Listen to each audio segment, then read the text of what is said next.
After you guys left, I heard like.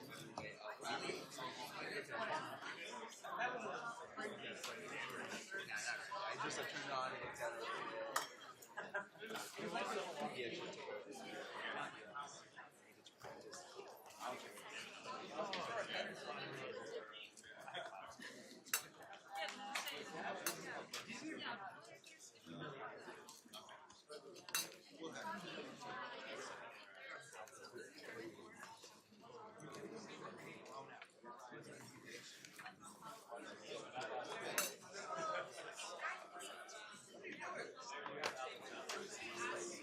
over.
there is a course website.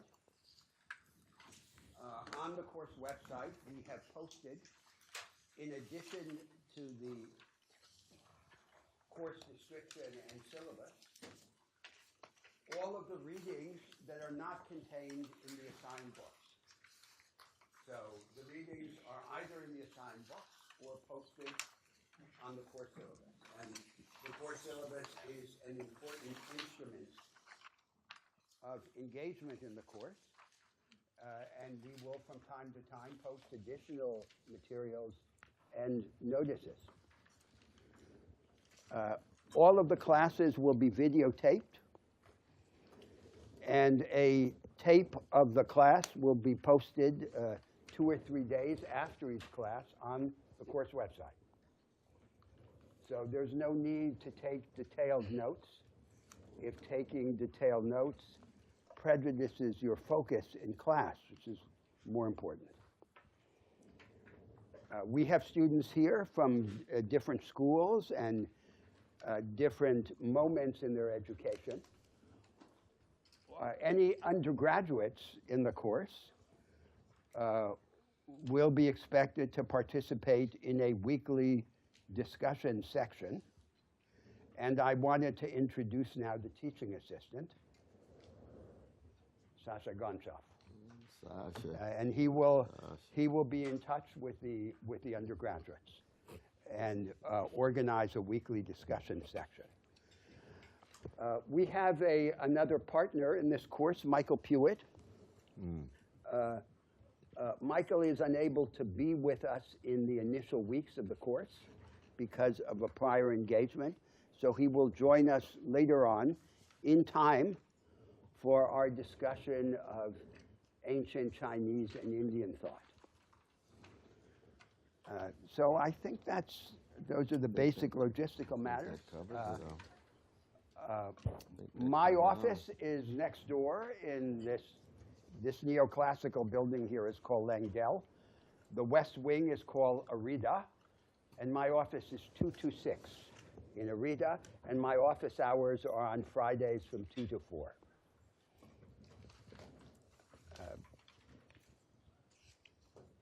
Anything else, Cornell? I think you've covered it. My office at Andover Hall at the Divinity School. It's on the 3rd floor, and I'm there usually Tuesdays, even though you must contact a sister named Kristen Gunst, G-U-N-S-T. G-U-N-S-T. She sets up all of the appointments, though, on Tuesdays. Usually it's Tuesdays. It goes from 12 until ... It just goes. So any practical questions about our arrangements for the course before we begin? In general, our procedure here will be that both of us will be present in all of the classes. Both of us will speak in each of the classes. One of us will begin, the other will respond. There'll be discussion between us, but it is our firm intention to reserve a major part of the class, of each class, for general discussion with all of you. The subject matter could hardly be more difficult. That's true. It's a subject matter for which there exists no established disciplinary background.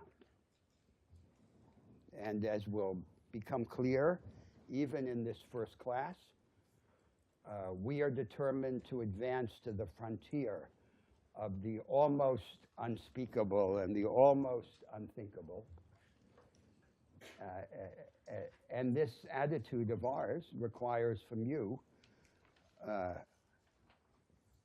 a disposition to engage and above all, patience.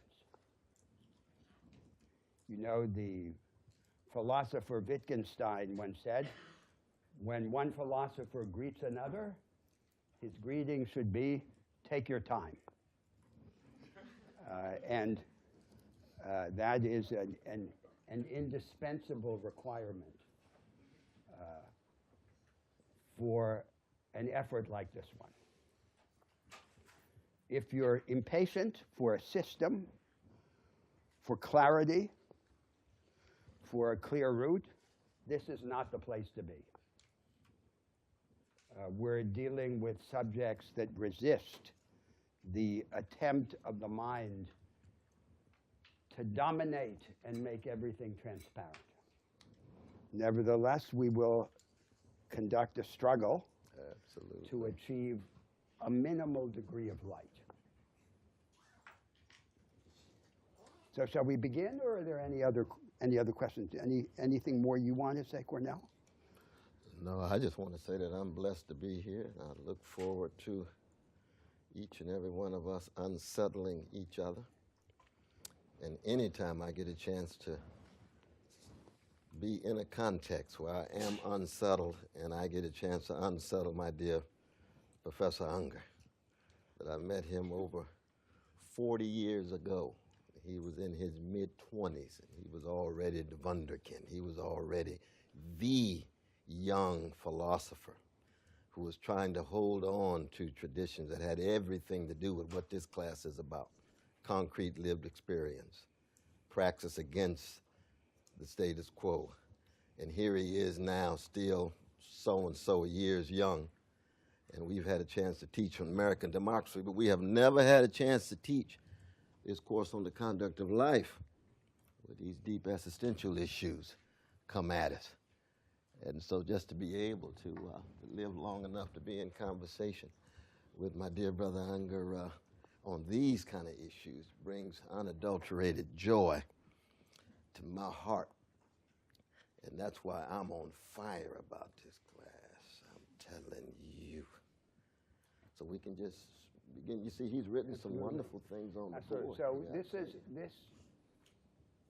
these charts that I've written on the board are meant to assist us in the discussion of these first two classes. Everything that we touch on today will come back to next week and in subsequent weeks. So today is just a first approach. The subject matter of this course, the theme, is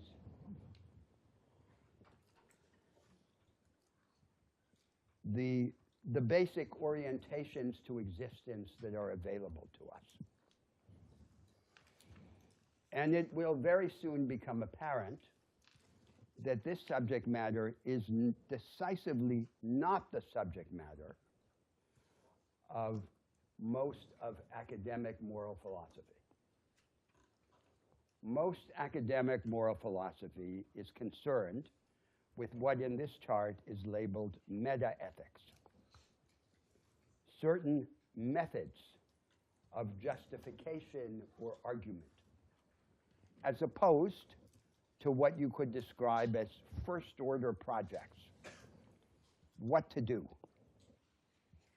How to begin approaching the question, what should I do with my life? Now, we're not going to address that question directly in the circumstance of each individual. We're going to address the basic sets of ideas that are available to us in the history of our civilization with which to engage that question. And there is a long list of contrasts that arise when we begin to think in that way, which is, I again insist, not the way of academic moral philosophy. For example, which of these two principles should we generally adopt in our lives? Should we act according to the maxim common to a great deal of world philosophy, stay out of trouble? Or should we instead embrace the principle that has been defended in the history of modern thought? Look for trouble. And there are a whole series of divisions of contrasts of view like that one that are decisive for our orientation to existence. Now, in the first part of today's class, before we begin to deal with the content, the first order projects and how they differ from meta-ethics, we want to say something about the mode of discourse, the language, the way of thinking in which our agenda can be addressed.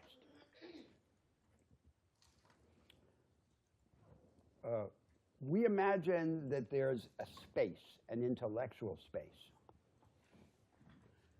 that crosses the division between what we conventionally call religion and what we know as philosophy. So it's not like religion in the sense that it's not about some particular narrative of salvation focused on the interaction between the human and the divine. But it's also not like what a great deal of philosophy has been in the history of world thought. Until very recently, philosophy could be described as a kind of super science in the service of self-help. So the idea of the philosophers was there's a queen of the sciences, a foundational discipline, towering over all the specialized forms of knowledge and revealing the ultimate character of reality. And this supposed super science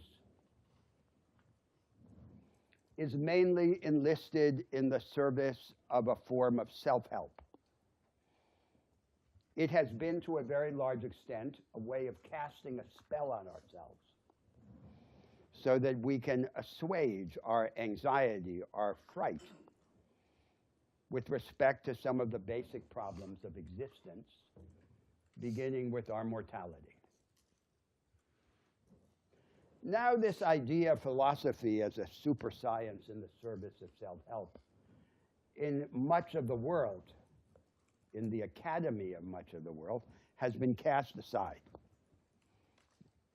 in favor of a diminished and degraded conception of philosophy as a kind of thought police in which the residual task of philosophy is to police the form of argument and determine what counts as a good argument or a bad argument in different fields of knowledge. And it turns out that, in general, humanity is not very interested in hiring this thought police. So it's marginalized and not taken seriously outside of its own world. So what then is the form of discourse with which we can engage the problems that we propose to you? This discourse about fundamental orientations to existence, what are its distinguishing attributes? In this first chart here, I've suggested some of these attributes, just to locate the form of discourse that we're going to attempt to develop here. Now, the first attribute is that this is a form of discourse that responds to the irreparable flaws in the human condition. Now, what are these flaws? First, our mortality, that we will die. So the experience of life is an experience of an indefinite fecundity. One of the most important attributes of the human being, individually and collectively, the human race, is that there is always more in us, in each of us individually, and in all of us collectively, humanity, than there is or ever can be in the social and conceptual worlds that we build and inhabit. They are finite with relation to us, and we are infinite with relation to them. We transcend them. We spill over. This is this experience of life with its characteristics of surfeit, spontaneity, and surprise, transcending structure. But in response to this experience that we have of our fecundity, nature decrees our death, our annihilation. And this is the first irreparable flaw in the human condition. The second flaw is the flaw that I call here our groundlessness. We are unable definitively to grasp the ultimate framework of our existence. And therefore, our lives, when we pause to reflect on them, have a vertiginous and dreamlike character. Everything that we think or do is based on presuppositions, but in trying to go further down, we never reach the bedrock, the ultimate envelope or framework of these presuppositions. And as a result, all of our existence has this enigmatic and dreamlike character.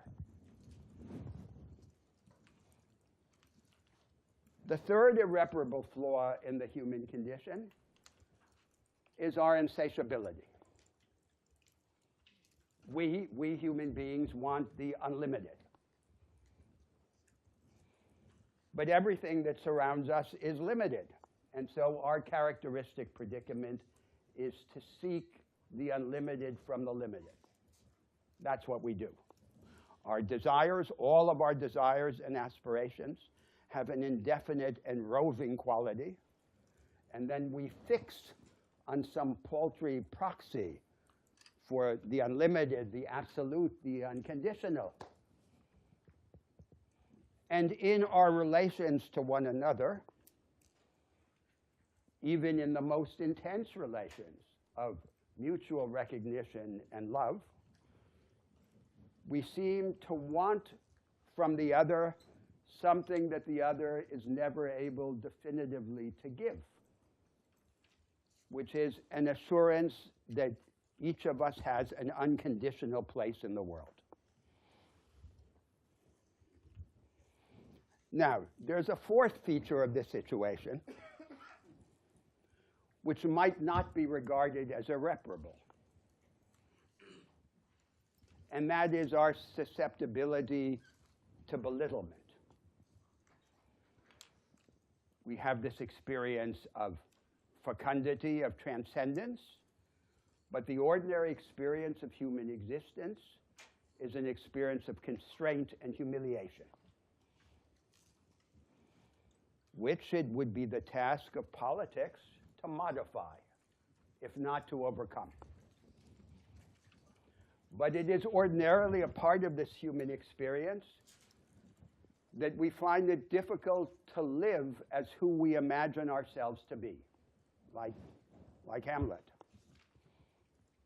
And thus, our existence is tainted throughout by this experience of suppression, of frustration, of containment, of denial of our true characters.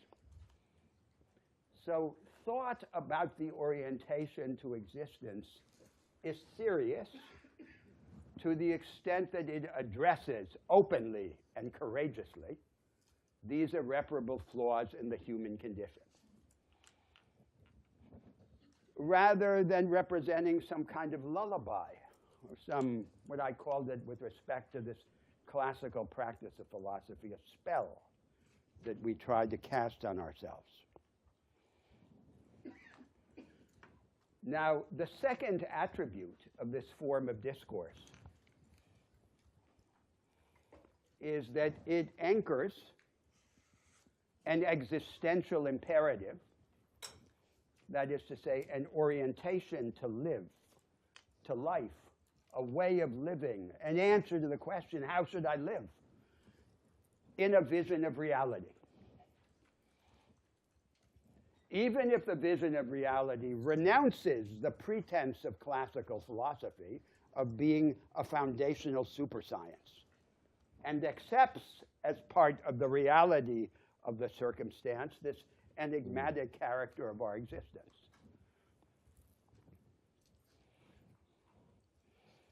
There's an intimate relation, a dialectic, between the vision of reality and the existential imperative. And that then suggests a third characteristic of this form of discourse, which is that it claims to cross a divide that is often thought to be insuperable, which is the divide between the is and the ought, between the descriptive or the explanatory on one side and the prescriptive or the normative on the other side. Now, you know that in the history of European philosophy, the canonical source of this idea of an insuperable division between the is and the ought is the philosophy of David Hume, the English philosopher Hume. That you cannot infer ought arguments from is arguments. But it's strange because it seems that in Hume's philosophy itself, a vision of how to live is anchored in a conception of who we are. How are we to think of this division between the is and the ought? It seems that the division between the is and the ought applies only to the extent that our thought is relatively local or specialized or superficial. But as our thinking about ourselves becomes comprehensive, as it must be in this form of discourse, the division between the is and the ought stops making sense. The more comprehensive our thinking is about our situation, the harder it becomes to insist on this division between the is and the ought. The fourth characteristic of this form of discourse is that it requires and arouses faith in two distinct but related senses. The first sense is that it entangles us in a series of reflections and decisions for which it seems we can never have grounds that are adequate enough. So with respect to these basic orientations to existence, we're going to struggle here to claim that we can say something about them. We can have arguments in favor or against certain orientations to existence. But it seems that these arguments are never conclusive, that they are always inconclusive. And one of the several ways in which they are inconclusive is that they all have the character of being a self-fulfilling prophecy. So a vision of human existence says to each of us, believe in me and act as if I were true. And by believing in me and acting as if I were true, you will make me true. That's the self-fulfilling prophecy. But then life, reality fights back and fails completely to surrender to the self-fulfilling prophecy. So the self-fulfilling prophecy may not work or may work imperfectly. And the lessons of experience in defiance of the self-fulfilling prophecy may be ambiguous. So the fundamental problem of faith in this first sense is that we cannot escape deciding. We have to orient our existence in one direction or another. But the grounds that we have to orient it in one direction or another never seem to be good enough. They're never conclusive. They're never decisive. The result is that the most important question is the question for which we never have the adequate answer. It's not that we can't think and argue. We can. But the arguments never close the circle. And that gap, that disproportion between the faithful weight of the commitment and the inadequacy of the grounds for it is then the first sense of faith. But that first sense of faith leads then to a second derivative sense of faith. We have to act. We have to commit our lives in one direction or another without having ever adequate grounds. And required as we are to commit and to engage without adequate grounds, we put ourselves in the hands of other people. The inadequacy of our grounds makes us more vulnerable to them. And so our engagement requires us to accept a heightened vulnerability to the other people. This is the second sense of faith. Faith is trust. We will engage. We will engage without having adequate grounds. As a result, we'll become more vulnerable to the others, and we hope that they won't destroy us as we cast down our shields. So this is just an initial evocation of the form of discourse, the characteristics of the form of discourse in which we will attempt during the semester to address these different orientations to existence. And of course, we hope that we will refine and deepen our ideas about the discourse as we develop it. Now, before going on, why don't you speak to that? Absolutely. Well, another way of saying something very, very similar to what my dear brother's just put forward. He's talked about inescapable mortality. He's talked about the insatiability of our desires. He's talked about the belittlement that we all feel that can be elevated under certain conditions so that it's changeable, but it's something that is persistent in the human condition. And he's talked about the groundlessness of our Weltanschauungs, of our worldviews. It could be Christian, Muslim, Jewish, secular, atheistic, agnostic, all the different streams and strands that constitute those traditions. In the end, they still fall short. So groundlessness is not sophomoric relativism, but it is a fallibilism. It is an inability to come up with the definitive perspective.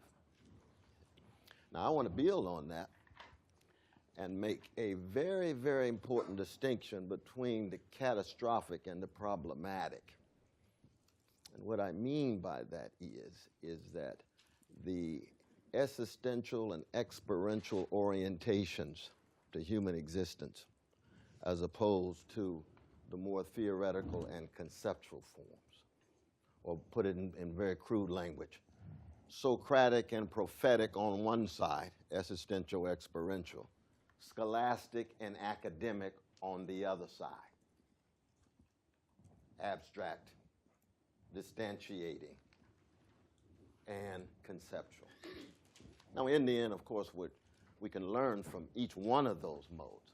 But this is a very fundamental distinction. Why? Because you'll find that in the scholastic and in the academic forms, there tends to be a denial of the catastrophic and an obsession with the narrowly problematic.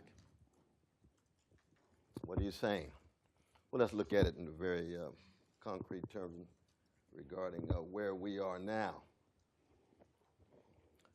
So much of the future of U.S. democracy depends on the catastrophic realities that informs its past and present. Crisis of empire, crisis of capitalism, crisis of misogyny, crisis of white supremacy, crisis of transphobia, crisis of homophobia. Now go to philosophy department and see whether you can get subject matter that deals with any of those catastrophes.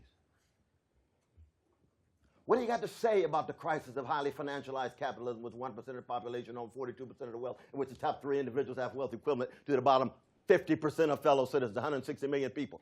Well, we've got some utilitarian tools here that we're trying to...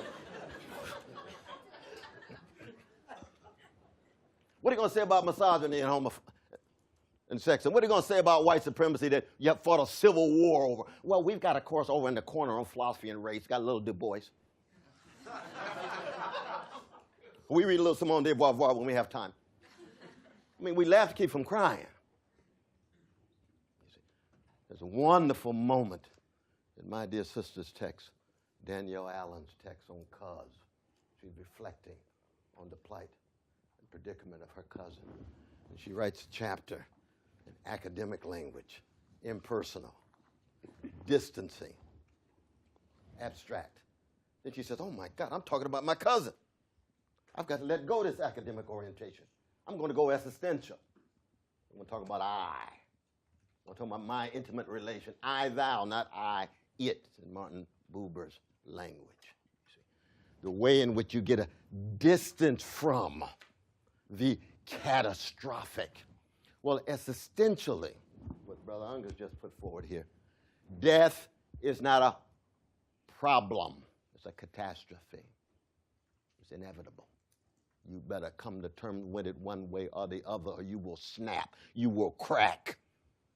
You better have some stories and myths and legends and narratives in place when your grandmother or daddy is in that coffin, or you're not going to be able to orient yourself to the next stage of your own pilgrimage. So it's true with despair. So it's true with disease. So it's true with profound disappointment and disillusionment. Those are catastrophic. Most of scholastic and academic philosophy is in denial of those. So what do? You run to Beethoven and Curtis Mayfield and Aretha, or Erykah Badu, or Kendrick Lamar, or Bruce Springsteen. You run to the artists, the musicians, the poets. You run to Dostoevsky. You run to Tolstoy. You run to Dickens. You run to George Eliot. Oh, line 607b5 of Plato's Apology, the traditional quarrel between the poets and the philosophers. The poets take on the catastrophic head on. The philosophers in their scholastic and academic modes. There's a wonderful book worth taking a look at by Pierre Hadot, the close friend of Michel Foucault, called Philosophy as a Way of Life, as opposed to philosophy as a mode of discourse. That's what Henry David Thoreau meant when he went to Walden and said, I notice there's philosophy professors, but no philosophers. What do you mean, Thoreau? Because to call yourself a philosopher is not just to reflect on and give a lecture on virtues. It is to live philosophically by embodying and enacting the virtues that you write about. It's not a profession. Philosophy is not something you have. It's something you are. It's your vocation. The fundamental distinction between the calling, the beruf, versus your career. which is something you do in order to make some cash to keep your loved ones alive, and so forth and so on. And to teach a course in the conduct of life in a late capitalist moment in a highly professional managerial space like Harvard is a challenge. It's a paradox. Because within the very context where the co-optation often takes place, you've got to be critical of the co-optation. But as you are critical of the co-optation, you're always already in part co-opted, because we're in the very context in which the dominant orientation is going the other way. And this is very important to keep in mind. And when we make the distinction between the prophetic and when I make the prophetic, the Socratic and the prophetic versus the scholastic and the academic, it's not just a matter of the place. It's not just a matter of the place. Schopenhauer was wrestling with the Socratic and the prophetic, but he taught for a moment in the university. He decided to schedule his classes at the same time as Hegel's. Nobody showed up for his class. Hegel was overflowing, so he wasn't highly encouraged about the academy. But you can find prophetic and Socratic folk inside of the academy, but they're not the dominant voices. In fact, they're not the dominant voices at all. Most of the dominant voices are the echoes of the hegemonic discourses in the respective disciplines, given the reward structure of tenure and reward structure of awards and prizes and so on. You see. That's why usually when people invoke the Socratic and the prophetic at that deep existential level, you're talking about, I'll write some words up here. It's what Alcibiades said about Socrates in the Symposium. He's a topos. What is a topos? Unclassifiable, unsubsumable, strange, extravagant, absurd, uncanny. Like Gregor Samson in Kafka's classic short story, Metamorphosis. Uncanny. They don't fit. You know. Socrates describes himself in the Theaetetus. I think it's about line 149a. He says, I am topos. I go around injecting aporia in people. Deep perplexity. Hitting up against the limits of rationality, forcing people to come to terms with what the great Leopardi, the bleak Italian 19th century poet, called reason's sweet shipwreck. You start at the shipwreck. You start at the catastrophe in wrestling with the first order question, how to live. So it's no accident that usually, and I want to add this last one here because this is so important for Socrates, parrhesia, the fearless speech, the frank speech, the plain speech.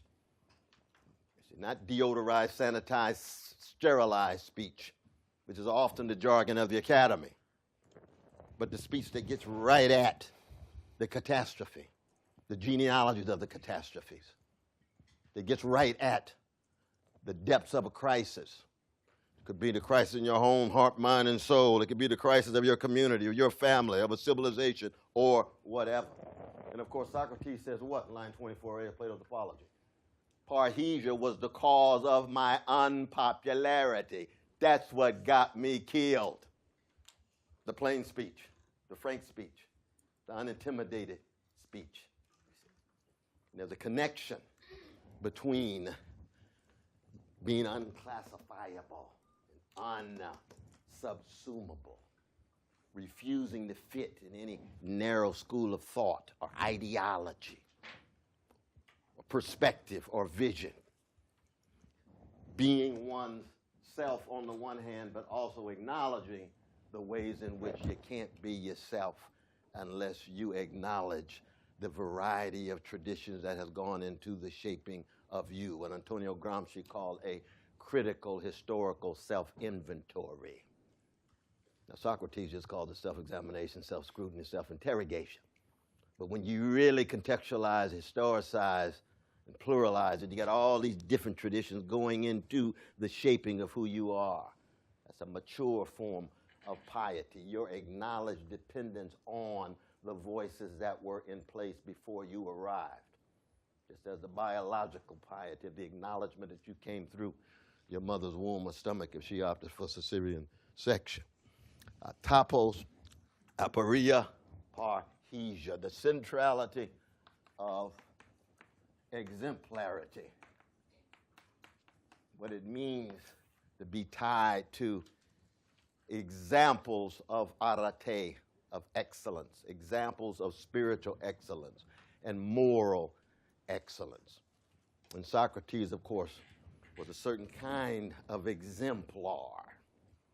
And the very founding of modern philosophy had to do with his students saying, I'm going to make sure that every generation henceforth has to come to terms with the legacy of my teacher. That's Plato.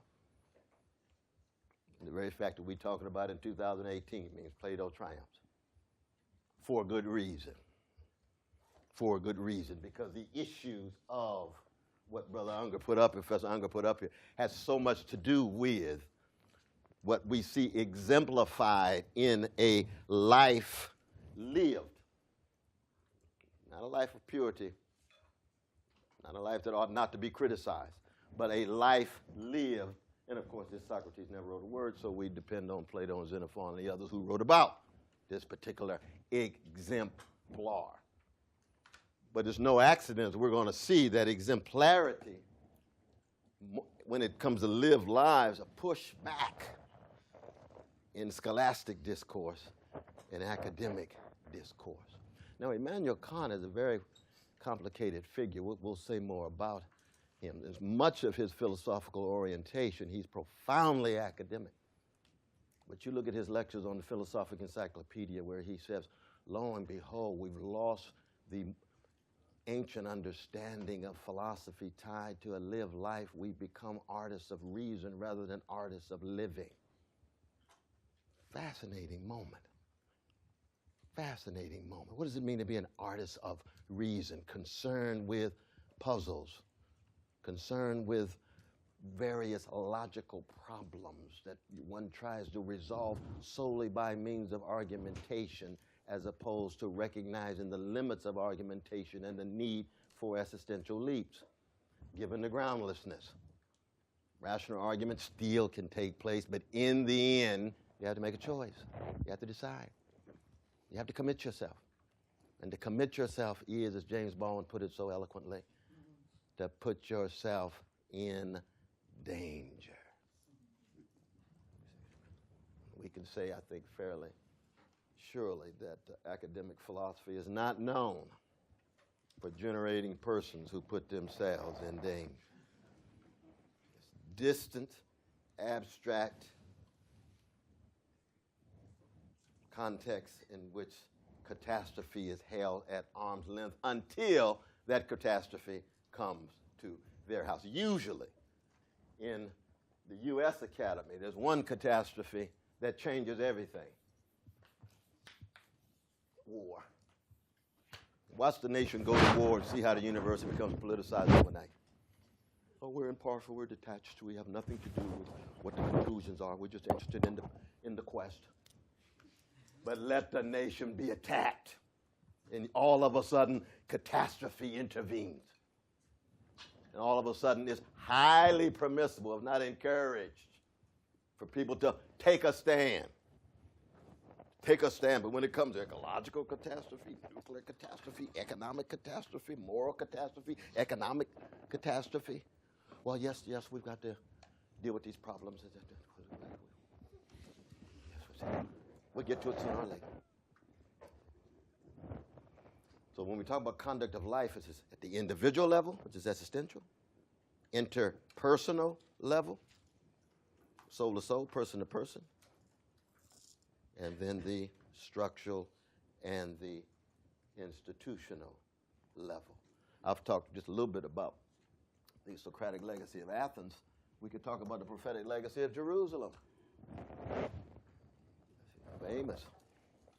Jeremiah, Jesus, Muhammad, dealing with catastrophe, how to live.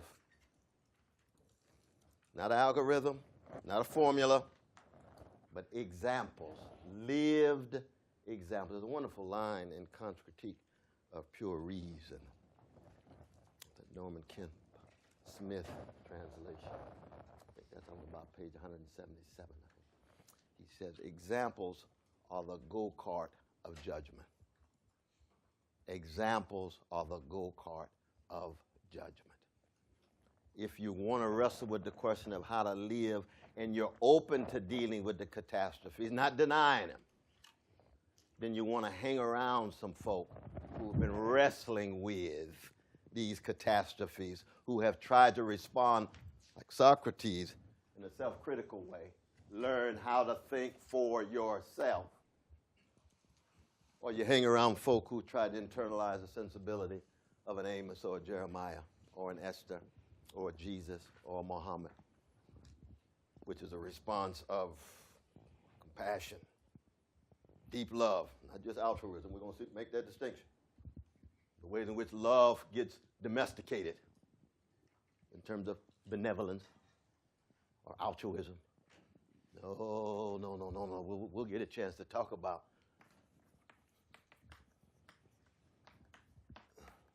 what's going on in Hebrew scripture. To justly love, mercifully walk humbly with thy God, you better spread that hesed to orphans and widows and fatherless and motherless, no matter what the consequences are. Learn how to give of yourself. Learn how to empty yourself. That Palestinian Jew on the cross, Muhammad trying to deal with all of the various different divisions and factions and giving of himself, willing to push to the edge of life's abyss in order to do what? In order to surrender in such a way that the service that is given might keep alive a legacy that they understand to be indispensable. They'll call it revelation, a number of different things. But it's said of a tradition of keeping alive. Just like you being again at the funeral of one of your parents.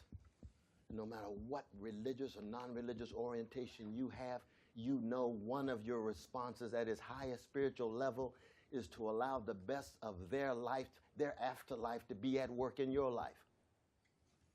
That's a deep existential connection, you see, because they surrendered, they gave of themselves. They were kenotic in that sense. And also, Atapos also wrestling with perplexity. And usually, they were very clear about what they told you in terms of how to live, whether you accepted it or not.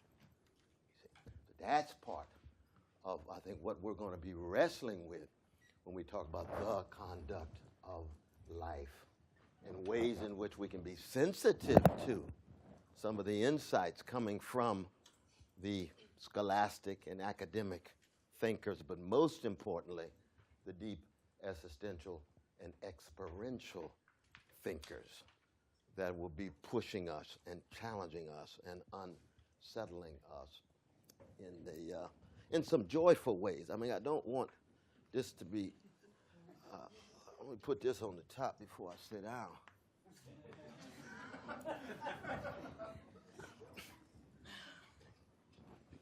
You got to find joy in Socratic self-criticism and joy in kenotic prophetic witness. And that has little to do with pleasure. I mean, we can talk about the way in which so much contemporary culture is a joyless quest for insatiable pleasure.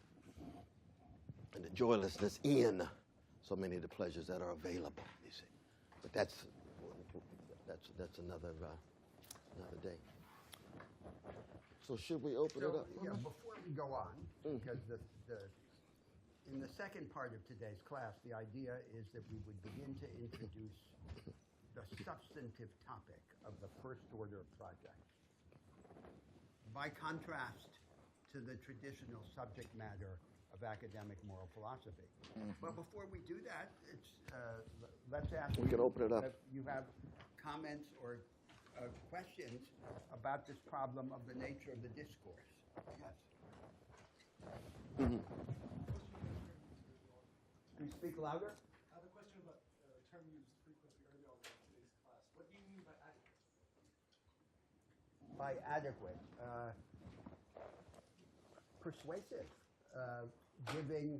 giving reasons that are proportional to the weight of the conclusion. So the claim of the orientation to exist, about an orientation to existence, is just about the most important decision that we could make. We engage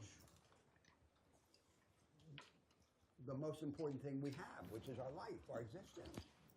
And the reference there is to what seems to be a disproportion between the weight of the decision and the force of the arguments or the ideas.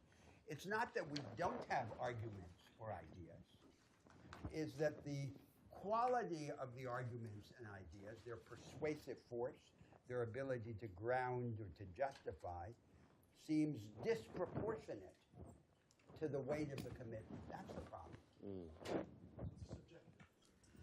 Well, to say that it's subjective goes too far, because then we have this simple contrast between objectivity and subjectivity.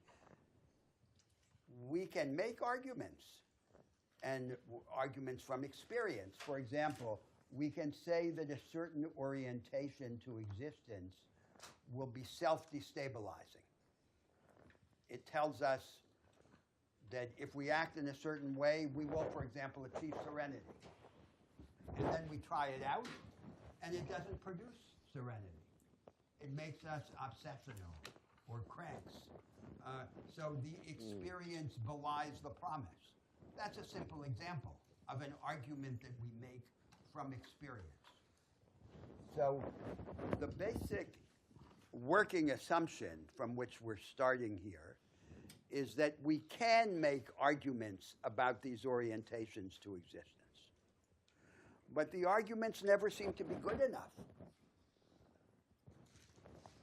in the sense of being proportionate to this fateful weight of the commitment of life in a particular direction. I mean, another way of putting it is that the evidence in the end is underdetermined. So it can move in a variety of directions in regard to which interpretations you think are preferable, as opposed to other interpretations. Again, not relativistic, but highly contextual and fallibilistic. And if the evidence is always already underdetermined, which is usually the case when it comes to religions and so forth and so on, that the question becomes, well, what other elements does one fall back on in order to determine which tradition, which interpretation, which religious orientation or non-orientation one proceeds?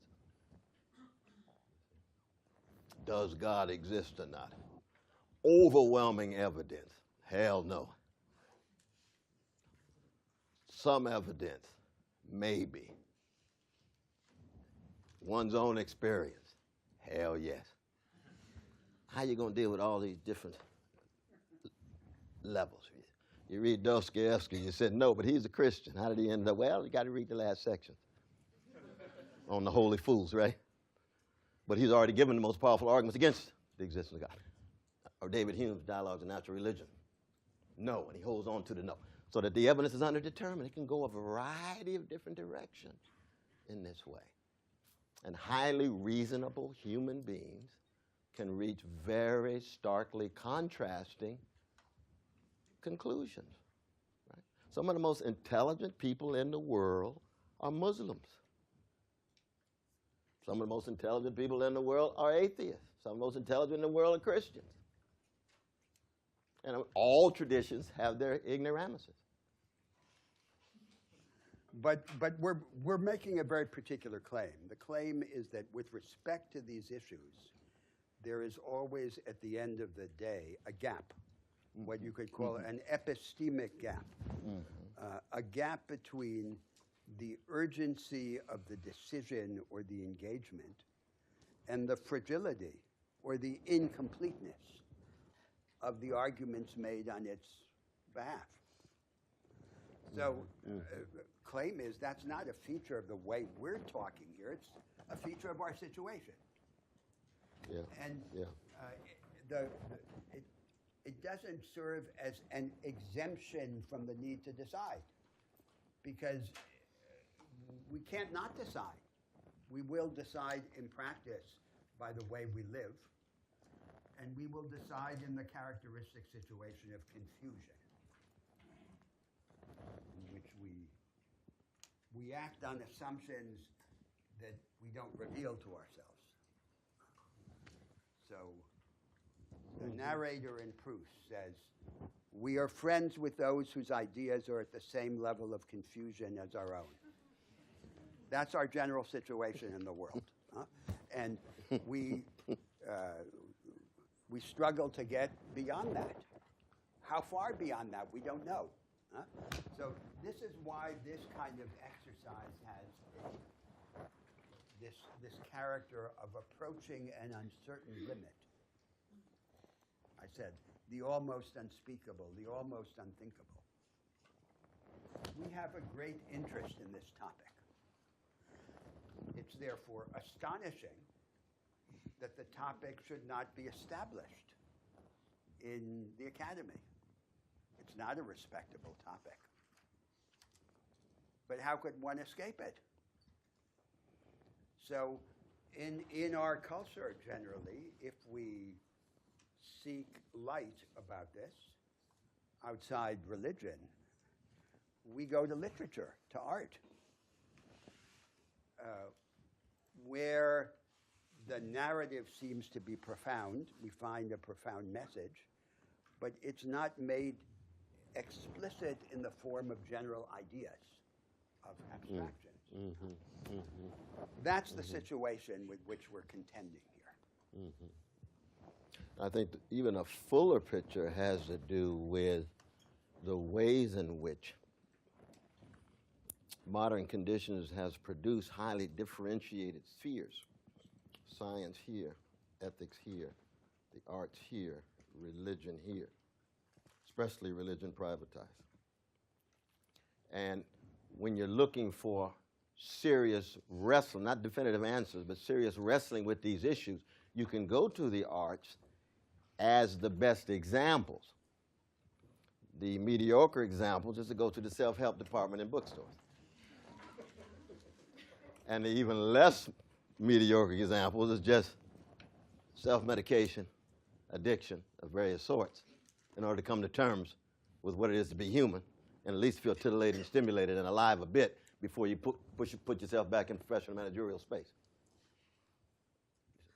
So that the kind of structural, institutional understanding of how difficult it is for this kind of delicate subject matter to be attended to. Because, I mean, we know education, well, this is what the Greeks meant by paideia, right? It's the formation of attention. How do they get you to attend to certain things? Well, Tim Wu tells us in his wonderful book on attention merchants that you've got marketeers who are trying to get your attention in a number of different ways. And one of the ways you get your attention is to stimulate and titillate or reinforce addictions to success, status, money, and so forth. So you never get a chance to attend to these deep existential issues, because in the end you're going to die, you're going to have disease, you're going to deal with dread, despair, disappointment, so forth and so on, you see. So what happens is it's very hard for the things that we think we should be attending to actually be a subject matter with which we can stay and linger, because our market-driven society pushes us in other directions. These weapons of mass distraction. To be distracted from what really matters. I don't have time. I don't have what it takes. I haven't cultivated the capacity for self-criticism, but I'm good at name-calling. I haven't really reinforced the capacity of self-surrender, but I'm good in self-indulgence. You see what I mean? That's an attempt to fill out a picture of the context in which we find ourselves. Yes.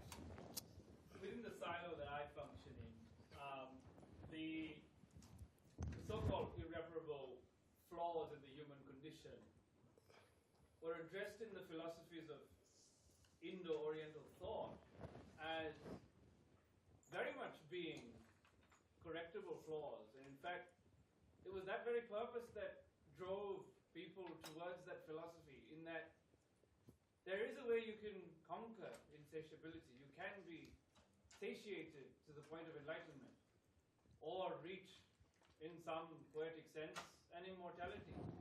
So I'm not sure if the Indo-Oriental thought process would fit into this theological discourse if you indeed say that these are irreparable. In fact, the whole purpose or the drive behind Indian thought, as it once was, not anymore perhaps, was that you could master this. Undoubtedly. So let me refine my statement here of the mode of discourse.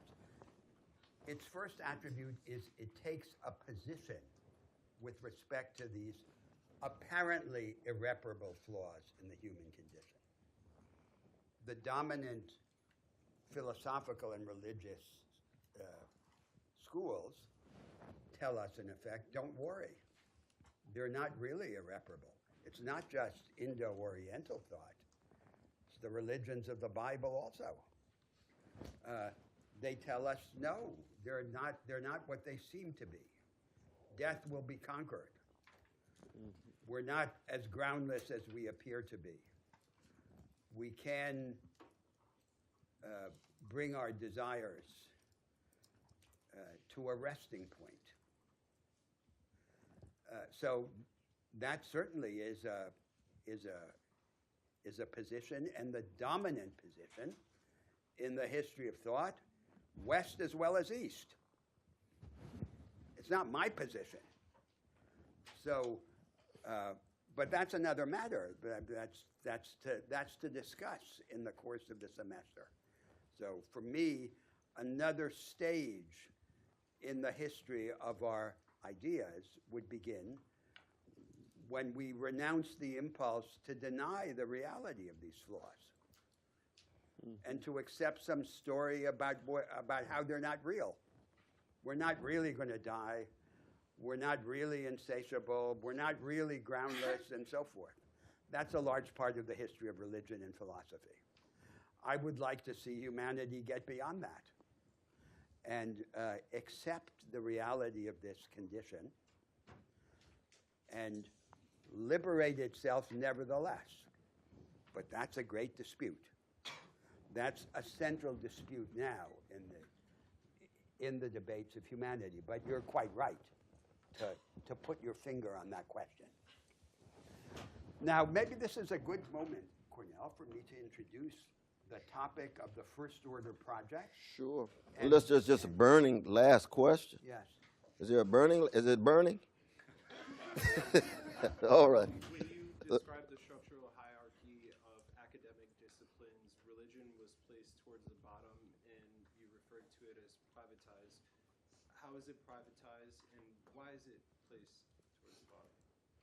Well, one reason is that it had caused so much trouble in public life, leading towards such wars and ugly forms of atrocity and so forth. You wanted to lower the temperature.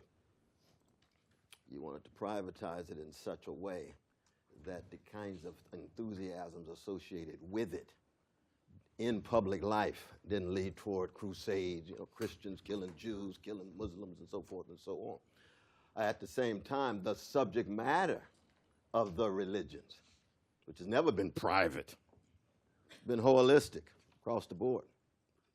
Across the board, what we understand public and private to be. The subject matter itself, especially within professional managerial sites in education. When the aim of an education is to produce managers and professionals, or in Harvard's case, produce major slices of the ruling class. The question is, what kind of education would be best fit for them? And there was a lot of conversation and dialogue, but within a certain kind of context. I mean, it's never been homogeneous or monolithic, but there's always been contours. There's always been limitations where it's difficult for certain voices to be heard, you see.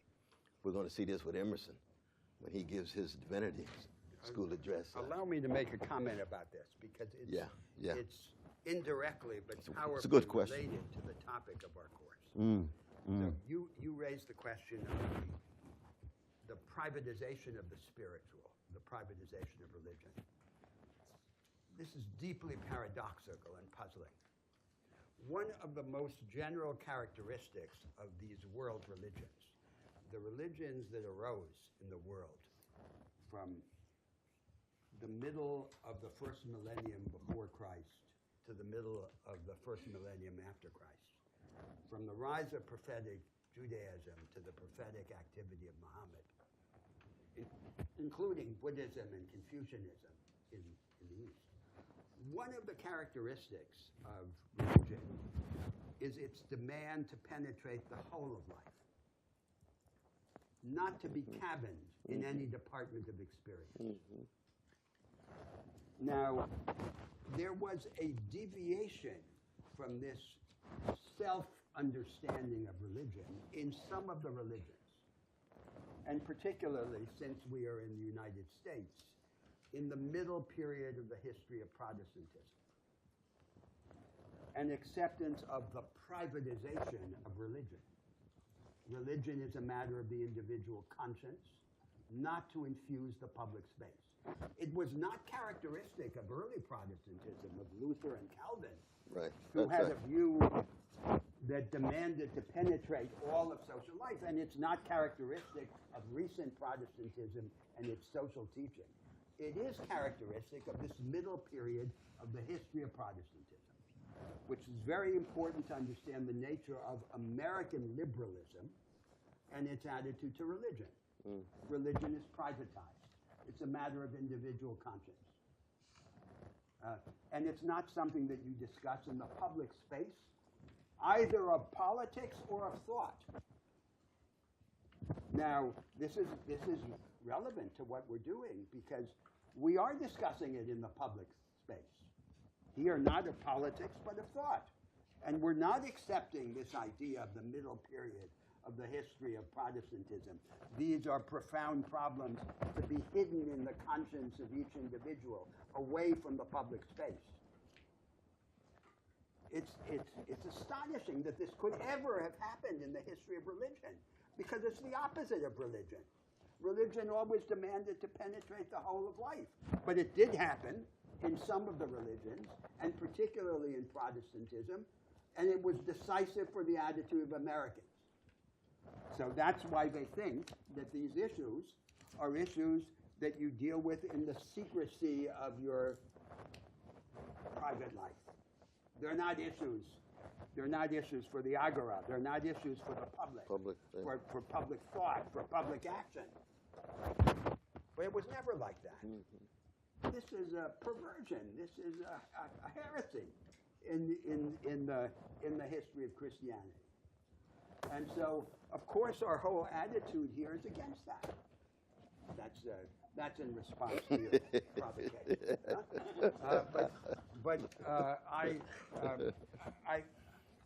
I want now in the second part of the class, with your help, to introduce this topic of the first order projects and their relation to what we understand as academic moral philosophy.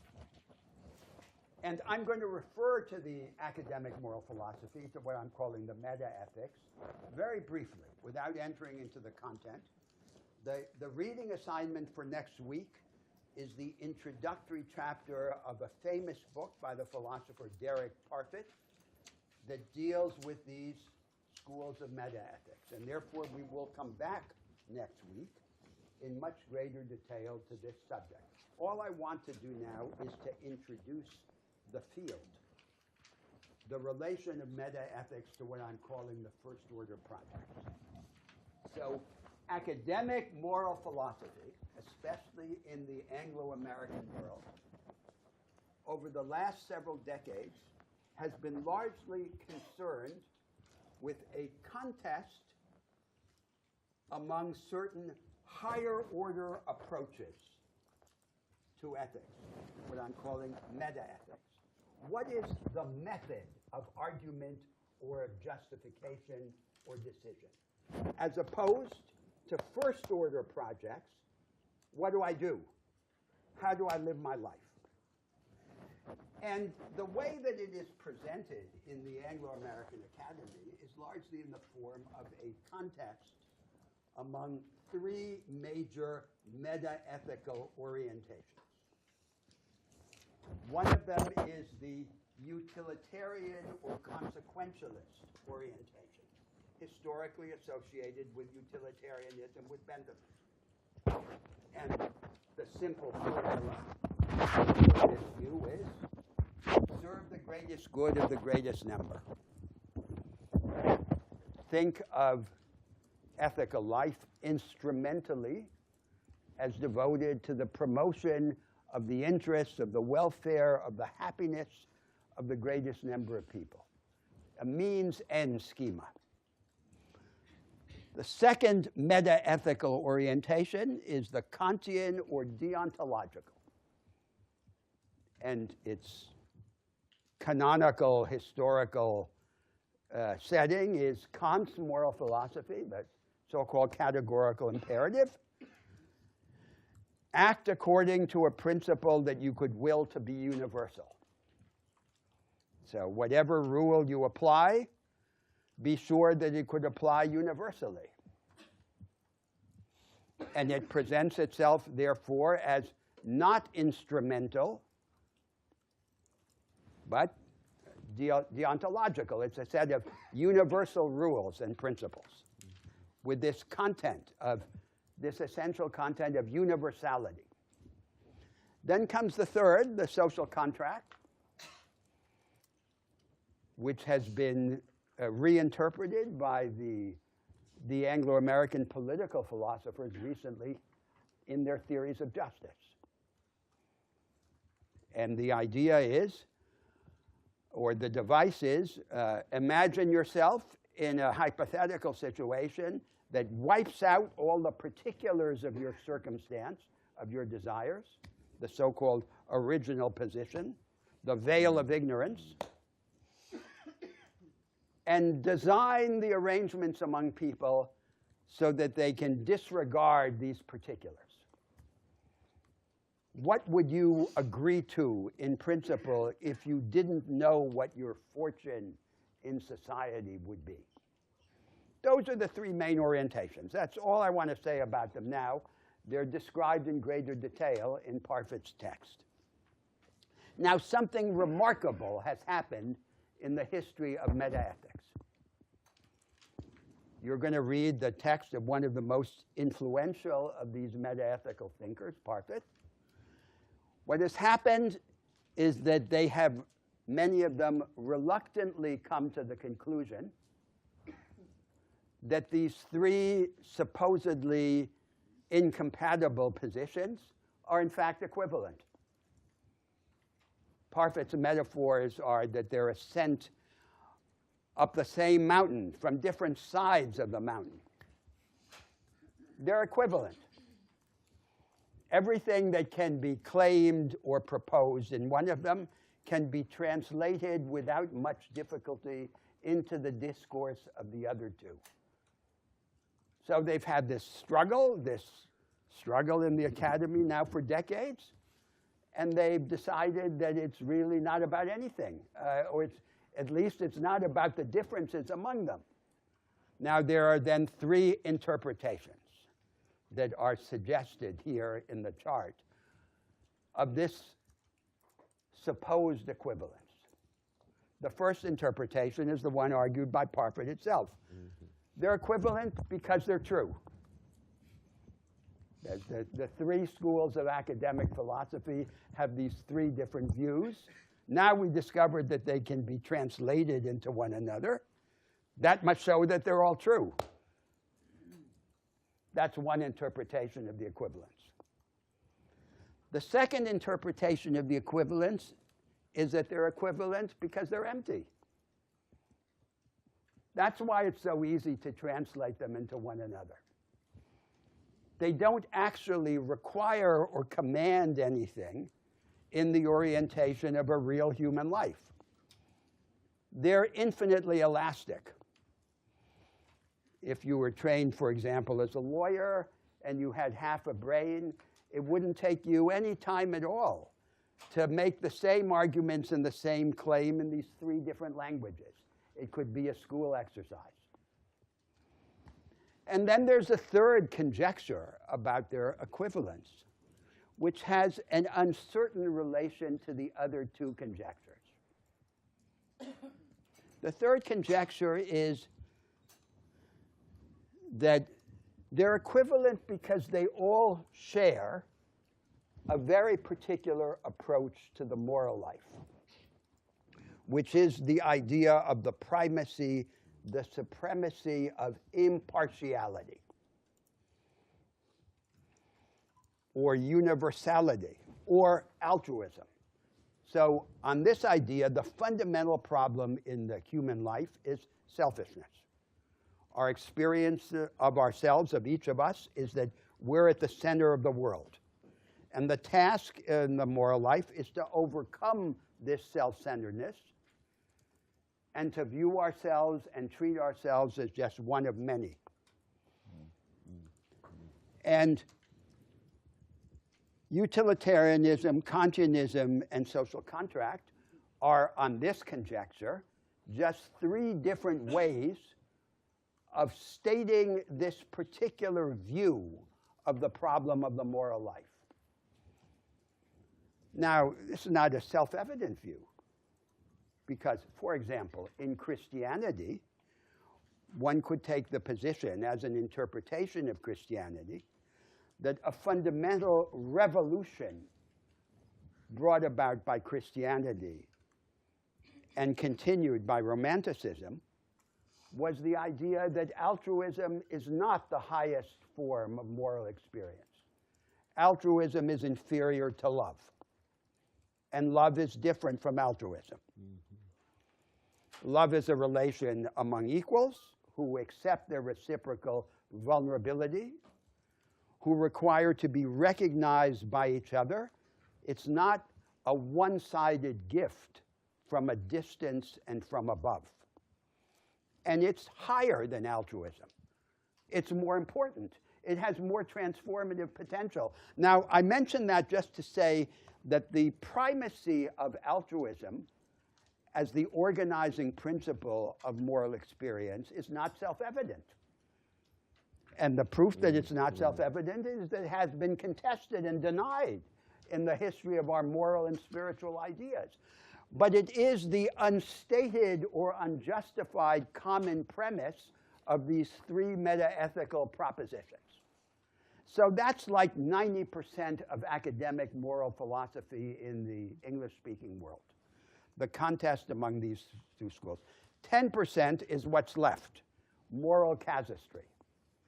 So there are 10 people in a lifeboat. The lifeboat is going to sink unless someone is thrown overboard. Who should you throw overboard? That's moral casuistry.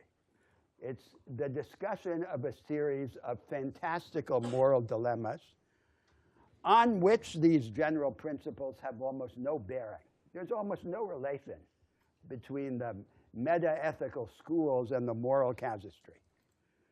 So the moral casuistry is like, again, an exercise, a fantasy, unrelated to the meta-ethical positions, but also having very little bearing on the question of how you'll orient your existence.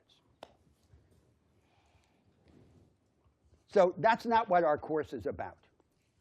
But in the first part of the course, we intend to consider briefly the relation of what seems to be the real subject, the unstated subject in this academic moral philosophy, to what they do, and to this astonishing and disturbing discovery of the equivalence among the 3 meta-ethical schools. What does it mean? So what's the alternative to that as a subject matter?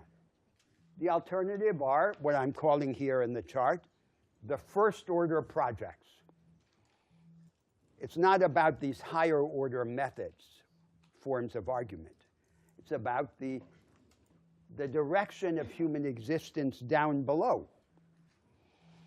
And here in the chart, I've made a simple distinction of ancient and modern examples, mainly focused on the West. So in the ancient here are two moments. Here are two examples. One is what I'm calling here the Indo-European model, a paradigm studied by comparativists like the historian Dumézil. This Indo-European model, which we find present in many forms of ancient thought, in many societies and civilizations, ancient India, ancient Greece, Plato, Republic. the Republic, is that there is a hierarchy in the world. On one side, there is a social hierarchy, cosmically grounded in the constitution of ultimate reality. And on the other side, there's a hierarchy in the soul of our dispositions. And it is crucial that these two hierarchical orderings interact with each other and reinforce each other. So there are three main ranks in society. There's the rank of the priests and the thinkers, who are attuned to the spiritual and to ultimate reality. Then there's the rank of the fighters and the rulers. And finally, there's the rank of the workers, the farmers and husbandmen and technicians. That's the social hierarchy, which is grounded ultimately in the constitution of ultimate reality. And there is a parallel hierarchy in the soul. At the top, there's reason or spirit. Then there are the action-oriented impulses, vitality, courage. And at the bottom, there are the sensual appetites. And these three sets of dispositions must be hierarchically organized, the lower subordinate to the one above it, in order for there to be a peace in the soul. And the social cosmic hierarchy and the hierarchy in the soul depend on each other. That's this Indo-European paradigm, which, as Cornell just reminded us, is developed in the middle philosophy of Plato and in many civilizations around the world. Now, there's a second moment here, which I'm giving as an example, just to suggest how ancient thought had other approaches to the first-order projects. Aristotle, very close in the history of thought to Plato, who's Plato's student, his disciple, has a completely different view. The ancient eudaimonism, the classical virtue ethics, it dispenses with the idea of a cosmic order.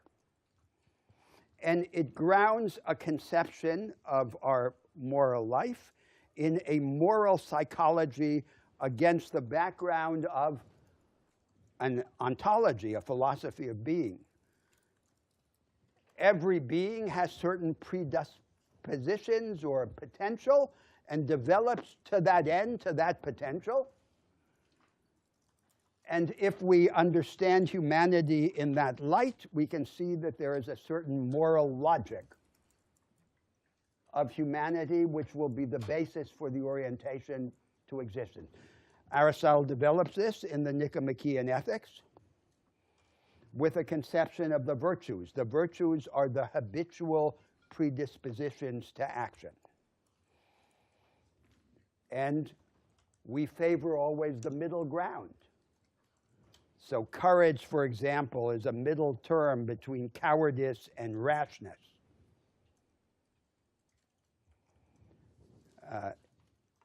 The magnanimous man, Aristotle's model, even in the way he walks in the street, walks neither too quickly nor too slowly. He walks with a stately, measured pace.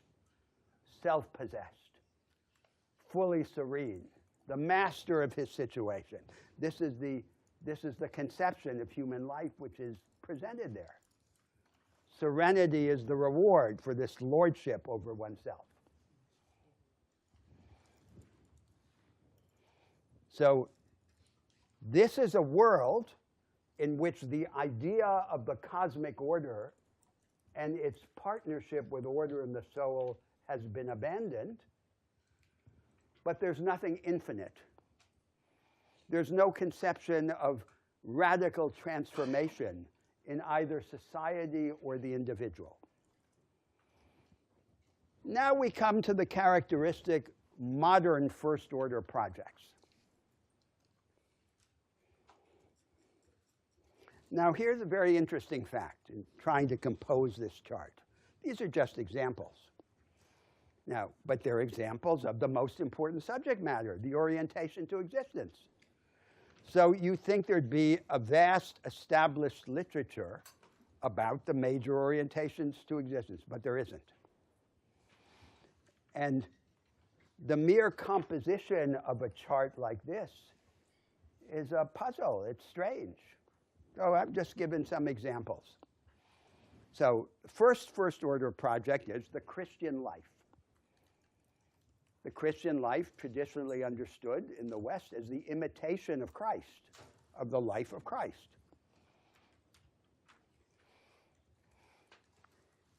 And it seems that in Christianity and in its conception of the first order project, there are two great organizing themes. One theme is the theme of infinity. The individual shares in the life of God, in the life of the triune God. We are godlike. We don't share in the omniscience or omnipotence of God, but we share in his transcendence. We are more than what we seem to be. That's the infinity theme. And then there's the love theme. Love is higher than altruism. Love is different from altruism. Love is this radical vulnerability, acceptance of the other. The premise of the idea of love is that no one saves himself. Different from altruism. Altruism is this one-sided gift without danger. It can require sacrifice, but there's no intimate jeopardy of the self, unlike love. Now, although Christianity has been the dominant religion in the West, this is confused because the conventional conceptions of the Christian life are in fact largely altruistic. Christian charity, rather than focused on love. So the infinity theme is developed, but the love theme seems to be truncated in the development of our understanding of these first-order projects. Now comes a second family of first-order projects. I'm calling here Romanticism, which historically has a very close relation to Christianity. The individual has to manifest his infinity, his transcendence, through struggle against conformity and against society. And only through struggle can there be self-transformation and self-construction. That's the romantic view. And it is in violent contradiction to the ancient eudaimonism, because it denounces the ideal of serenity. It says, going back to my remark at the beginning of the class, no, don't stay out of trouble, look for trouble. Trouble is struggle, and struggle is the conditions for self-liberation and self-construction.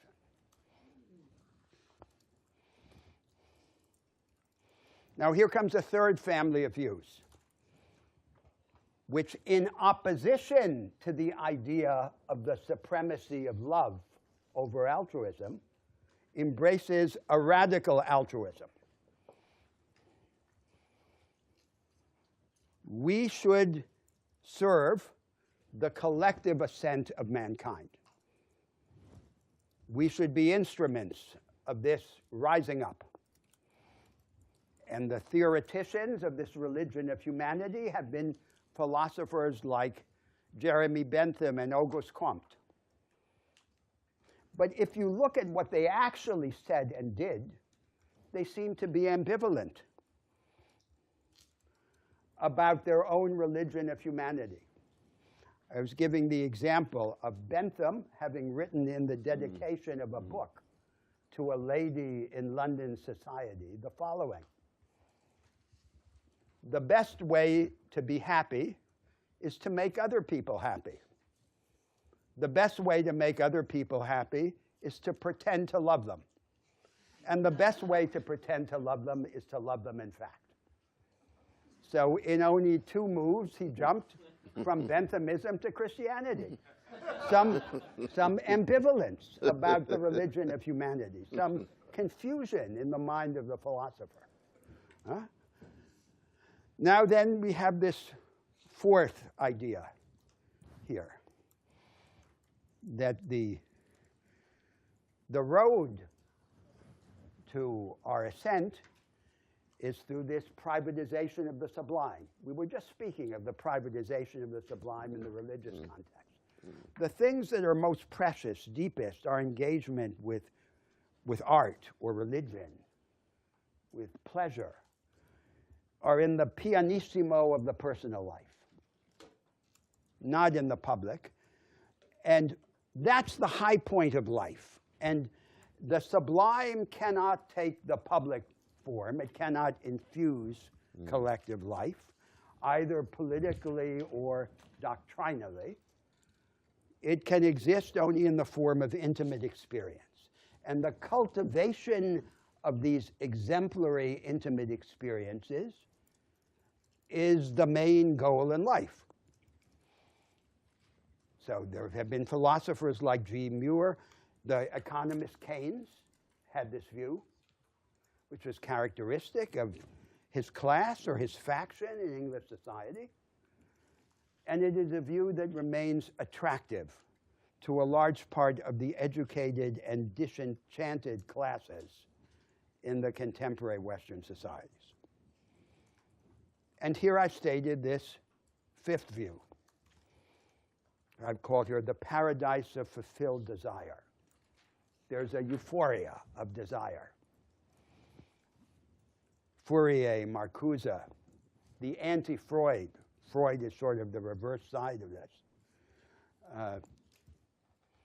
That's where we really live, where we're really human, in this euphoric moment of the satisfaction of desire in which we overthrow the repressive incubus of civilization.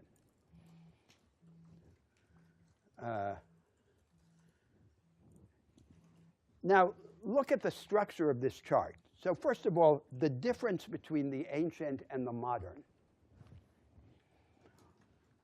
These modern projects are in contest with each other. But in a sense, they have a common basis. One fundamental distinction between the ancient and the modern is the distinction between the finite and the infinite. So in a sense, these ancient projects are all what you could call finitistic. The modern ones are all premised on this idea of our infinity, that we're not contained by the roles or the cultures or the societies that we inhabit. There is more in us than there is in them.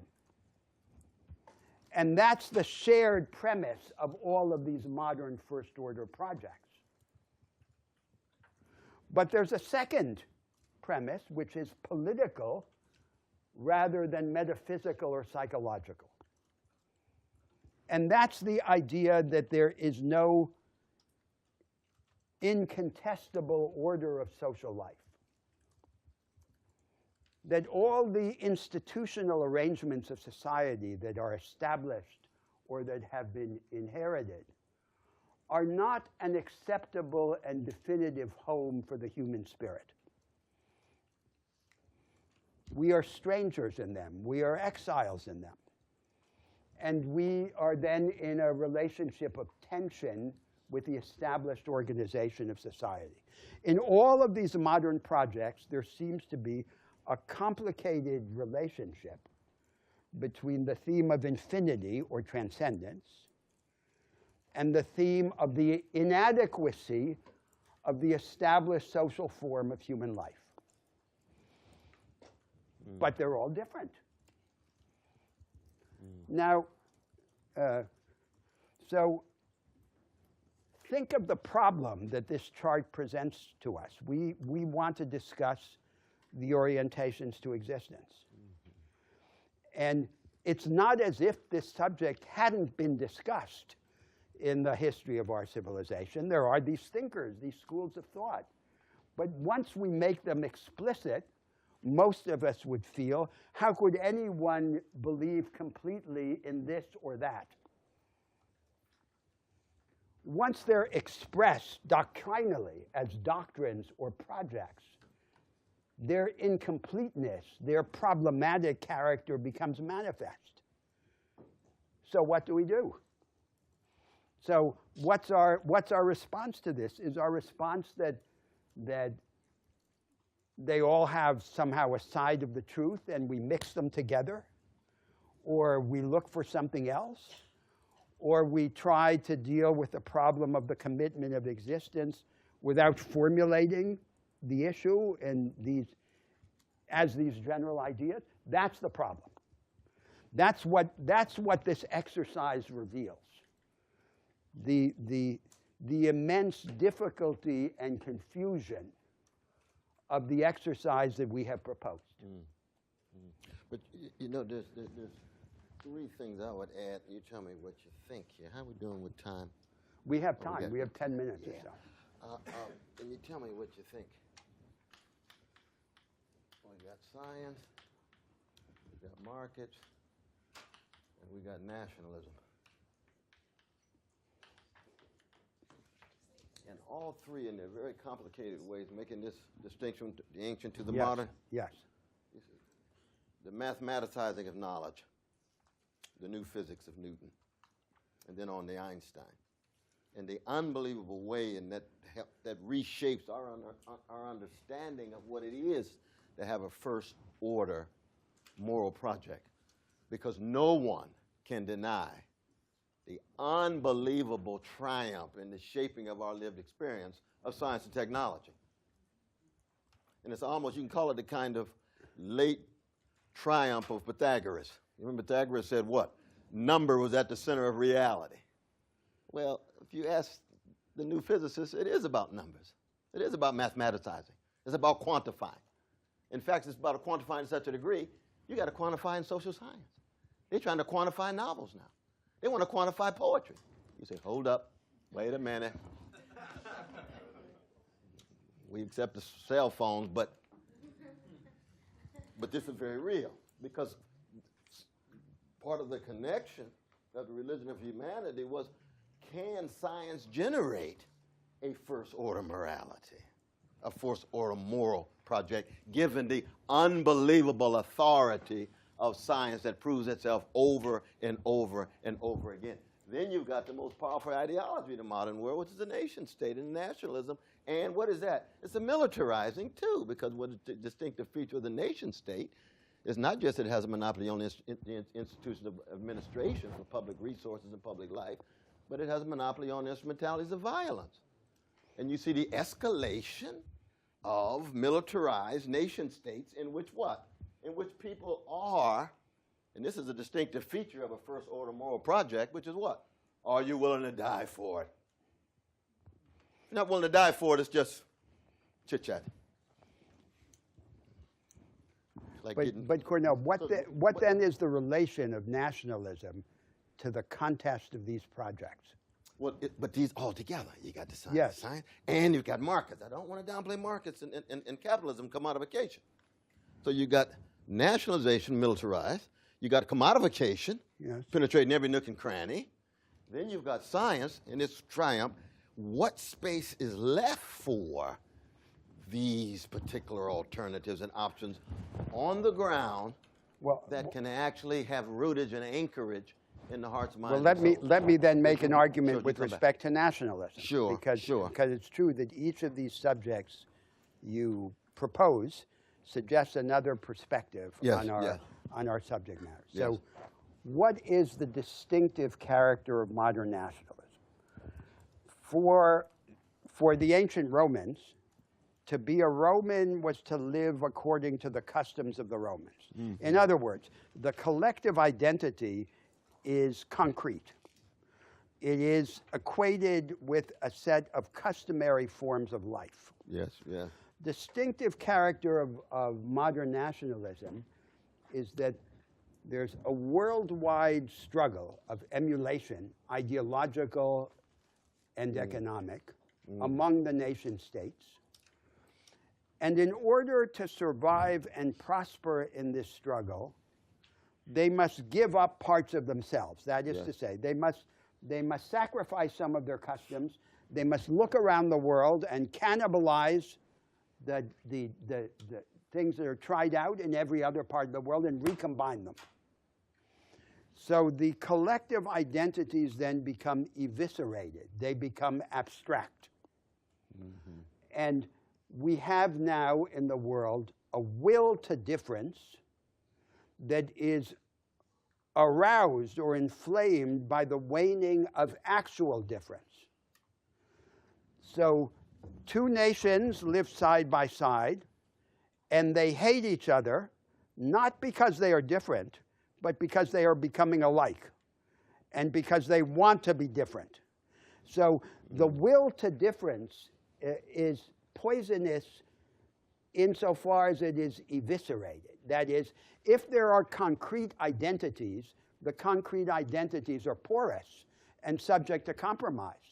But if the concrete identities, if the national identities are eviscerated of content, and they are simply a will to the assertion of difference, they become the object of an intransigent political will. That's what we have in the world. And so then there are two solutions to that problem.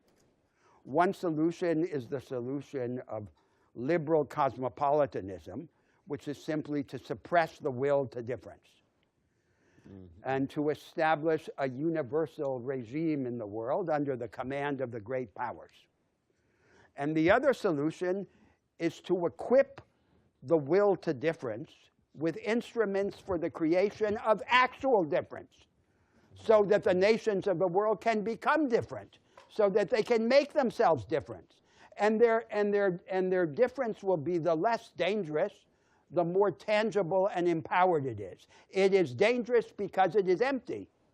So on that view, the phenomenon of nationalism in its characteristic modern form actually flows into these debates about the project. What kind of life do we want? Can we somehow evade the debate about the project of human existence by thinking of ourselves, of each nation, as a tribe whose project it is simply to reconstitute in the future its inherited form of life? That's what's impossible. And the real nationalism in the world, and its peculiarly dangerous character, is the one that arises in the aftermath of the waning of these actual differences. So I think we could have a similar argument about each of the themes that you propose as a perspective, that they're not really ways of escaping this debate. On the contrary, each of them leads back into the same debate. And we have to find a way to have this debate. That's the problem. We don't have this debate. So I put here on the chart this comparison of orientations to existence, and I ask you, where does this debate exist? What is its discursive or disciplinary form? It doesn't exist. And it seems like it would have to be the most fundamental debate but we don't actually have it. And that's, I think that's the basic motivation of this effort that we're making here. But you see, I think I was introducing these three factors, which are fundamental intellectual, social, individual factors in shaping the lived experience, as in part ways that lead for the displacement or the subordination of these particular projects. No, I understand that. That's what I argued with respect to nationalism, that it doesn't serve as an evasion of these debates, that only on a misunderstanding of them. Because once we go into the content, we see that we're brought back to the same debate. No, because one, let's just look briefly at the genealogy of these things. These emerge as collective attempts to bring some indictment to empire and some space to push the empires out, like the founding United States. Right? So that the emergence of it, it's very clear what the difference is. We are New Englanders. George III kissed my so-and-so. Culturally, religiously, you're still deeply European, you're still deeply English, but we are U.S.ers over against the British Empire. That difference is very clear, very clear. Now, it's also tied, as we know, to capitalist markets that are emerging. Right? It's also tied to the tremendous impact of science. And the question then becomes, in complicating the legacies of each one of these three, how does it relate to these forces, and whether, in fact, there's any space left when you get beyond nationalism, commodification, and deferring to the unbelievable triumphs of science? It could be. I mean, if commodification is ubiquitous the way Lukács projected it would be, then there's not going to be any substantive debate about the good life. All you got to do is turn on TV, and it tells you what it is. And even if you think it's Christian, it's just commodified Christianity. You think it's Judaism, and it ain't got nothing to do with Amos. It's commodified Judaism. You think so that, I mean, that's a very, very bleak view. But there's some truth in it, I think. But the point is, how then do we think about this in relation to these forces? And I think the points that you made were very powerful ones in terms of the differences that can often be cast as empty, that become even a stronger will to difference and so forth. But we've got some questions and answers before we go. Don't hesitate. I wonder about the difference. I wonder if we've solved the differences between your two articulations of nationalism, right? So Professor Unger says that there's a nationalism that is sort of largely empty, right? And its danger is in that very emptiness, such that really in the age of globalization and the pervasiveness of commercialism and what have you, we're all sort of more similar than different. And the danger in this nationalism is that it's more about our will to difference than it is about an actual difference. And then you, Professor West, give us this example of New Englanders, right?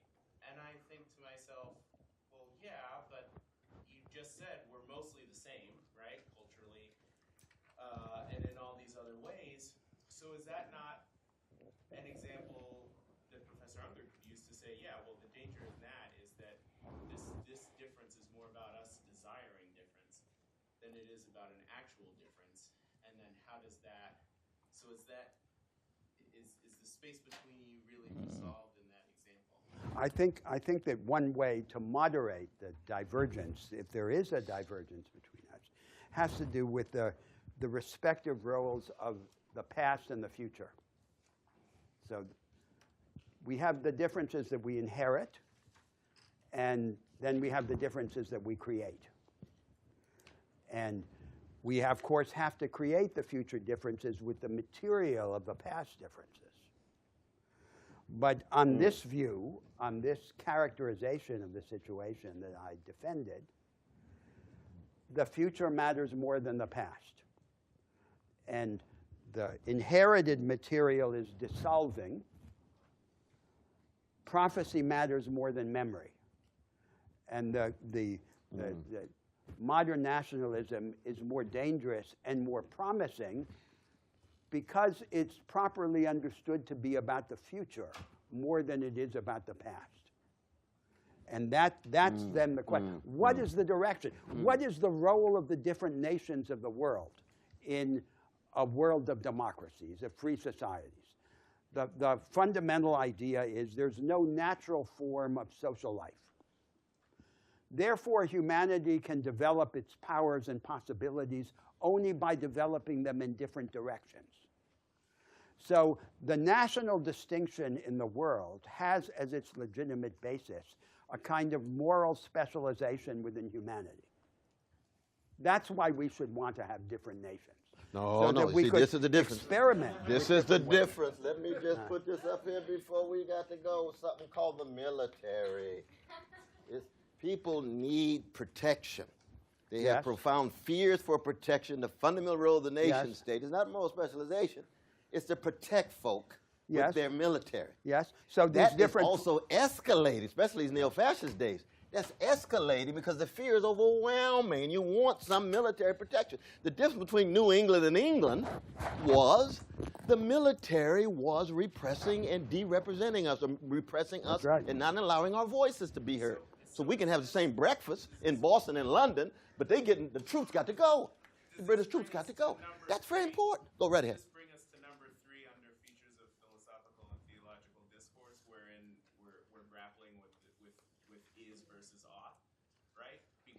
You can say that, listen, the reality today is that we need the military because people need to feel safe, and that is the situation. We've always had. Get to an ought of the reality. Oh, I'm headed where Brother Roberto's headed. I mean, I'm headed where he's headed. You know, Cornell may disagree with me, but I don't disagree with him because it's the same. There is this moral specialization of humanity. These different forms of life that we have to build. It's the only way of building humanity. They have to be protected. So this is the tragic aspect of the national difference. That's right. And particularly because what happens in the world now is that only the meek are unarmed. So the belligerent powers are armed to the teeth. Yeah. And absolutely. So the most peaceful countries would have to arm themselves so that we not live in a world in which only the meek are unarmed. Yeah. And that is this problem then of global governance in a world which can develop only by developing in different directions under the shield of the power of these armed states. So there's no disagreement about that and about the dangers inherent in that. That's true. I just wanted to emphasize that military side, not just the moral side. And my brother accepts that. He embraces that. But we're headed in the same direction. But I mean, these are part of the complications of the kind of conversation that we want to have in regard to these first-order moral projects. Our time is up. Time is up. So next week we start with Parker. Yeah.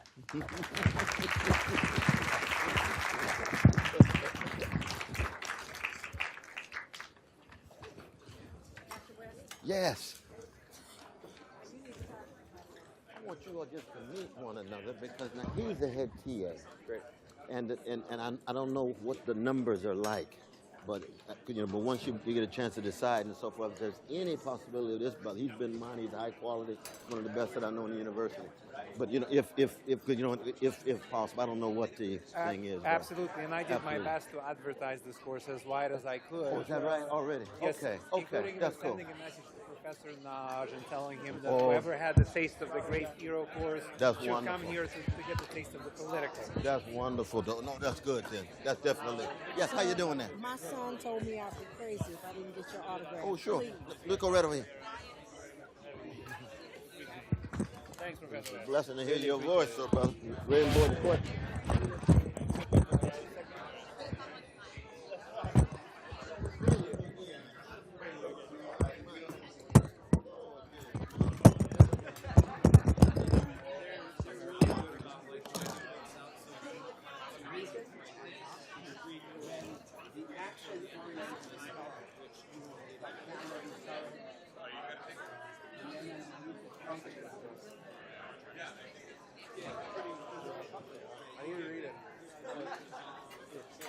so much.